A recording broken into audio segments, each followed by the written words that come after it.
Mga kaibigan, bilang mga kaanib po sa Iglesia ni Cristo, sa panahon po ng halalan ay hindi po kami nagkakanya-kanya ng pagpili ng aming ihahalal, sapagkat masisira po ang kaisahan kapag kaganito. Kapatid na Ronilo, paano po ba natin magagawa na lubos na magkaisa sa paghatol o sa pagboto pagdating po ng eleksyon? Sabi nga po nung isang nagtanong sa atin ay, sino anya ang pumipili ng dapat nating iboto? Nagkakaisa tayo sa ating ginagawang paghatol o pagboto, kapatid Darmel, sapagkat iisa ang nagpapasya para sa iglesia.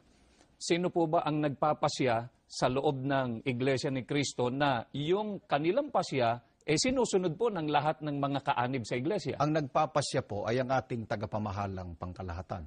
Para po sa kapakanan ng mga taga-subaybay po natin, ang kasalukuyan pong tagapamahalang pangkalahatan ng Iglesia ni Cristo ay ang kapatid na Eduardo Manalo. Kaya sa panahon ng halalan, ang nagpapasya kung sino ang dapat na pagkaisahan ay ang tagapamahalang pangkalahatan. At yan, hindi po bagong bagay, kapatid na Romel. Mga kaibigan, maging sa mga naunang bayan ng Diyos, gaya halimbawa ng matandang Israel, ang binigyan ng Diyos ng karapatan na magpasya para sa kanyang bayan ay si Moises, sapagkat siya ang itinalaga noon para mamahala sa kanyang bayan.